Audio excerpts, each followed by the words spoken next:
You know, I was originally going to start this video off saying that after this movie I was going to go out and suit up and fight crime, but more on that later.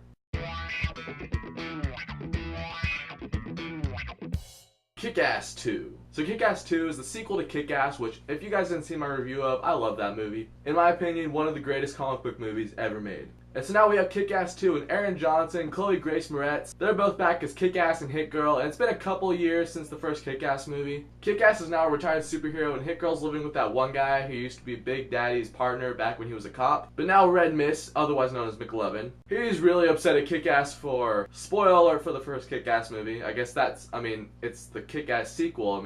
You gotta expect spoilers, don't you? He wasted his dad with a bazooka at the end of Kick-Ass. So now he's got this big vendetta against Kick-Ass and all the superheroes, and he's dressing up as the world's first supervillain. You guys have seen the trailer, you guys know his name. So now Kick-Ass, he's teaming up with this group called Justice Forever, who's a bunch of other superheroes who saw him and they were inspired, and now they're out fighting crime also. The leader of this band is Colonel Stars and Stripes. Yeah, see, I would say Jim Carrey playing Colonel Stars and Stripes, but Jim Carrey is not even in this movie. The character is Colonel Stars and Stripes. You can't even tell that's Jim Carrey. And that's really amazing. He's wearing all these prosthetics, even with his mask off, you can't tell it's Jim Carrey. Which is a credit to the filmmakers for really staying accurate to the book. Like, if you look at pictures of Colonel Stripes and Stripes in the comics, he is almost exactly what he looks like in the movie. That was awesome. And so was Kick-Ass 2 as good as Kick-Ass 1? Well, not really, but it's still a really good movie. Just because a movie doesn't live up to one of the greatest comic book movies ever made doesn't necessarily mean that it's bad. But it is a little less original and a little less clever than the first movie, which I don't know if I can knock it for being less original than the first movie. It's a sequel, of course it's not going to be as original. But still, the dialogue wasn't as sharp. It's still really good and really well done, but just not quite as well as it was done in the first movie. Now, Hit Girl in this movie is also kind of retired. She's like moving away from the whole Hit Girl thing. Or at least she's trying to anyways. Her guardian wants her to. So she's going to this high school and she's getting picked on by these other girls. Which at first when I saw that I was kind of like, ah man, there's no way this is going to pull the movie down. And for the first bit it was cheesy, but it's almost like they knew that it was cheesy. Like, I don't think they were like, okay guys, we're going to write a serious teen drama right here with these girls in high school who are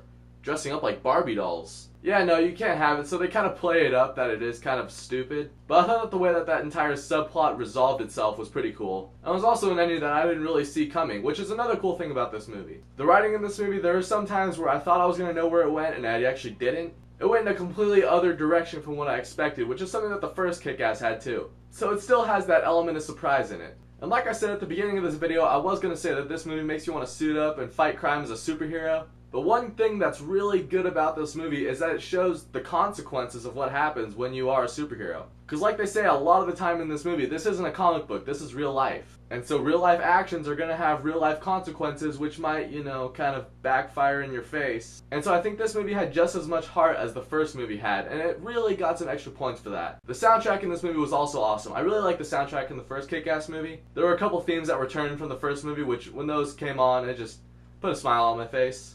Now, it sounds like I've been praising this movie a lot, which I did really like it, but there were a couple things that I didn't really like that much. First off, Evan Peters, the guy that played Todd in the original movie and who's gonna play Quicksilver in X-Men Days of Futures Past, he didn't return for this movie, and the guy that they got to play him he doesn't really fill the role that well. I guess the character's not written as well as he was in the first movie either. He does have a bigger role in this movie, but I just didn't really like his character that much in this movie. And also, this movie's directed by Jeff Wadlow instead of Matthew Vaughn, who did the first movie. And you can kind of tell because he uses a lot of shaky cam in this movie. Well, I guess not a lot, but in the action scenes, there is a fair amount of shaky cam. And it's really irritating because the fights in the first Kick-Ass movie were really well done, really well filmed, really well choreographed. That in this movie, they're still pretty well choreographed, but you can't see them, so it's like, what's the point? And lastly, some of the effects in this movie were a little cheap. This movie does have a bigger budget than the first movie, so I think they thought they could get away with more stuff. But you know the scene in the trailer where Hit Girl's on top of that one truck and she's like shooting the roof and everything? It doesn't look that much better than it did in the trailer. It still looks pretty green screenish. So that was a little irritating. I think this movie would have worked better in a smaller budget. But as a whole, Kick-Ass 2 is a really good movie, and it's a really good sequel to the original Kick-Ass. It's not as good as the original Kick-Ass, but it's still one of the best movies of this summer so far.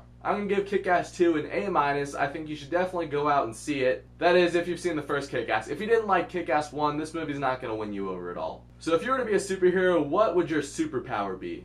I know in Kick-Ass none of them have superpowers, but come on. You gotta have something.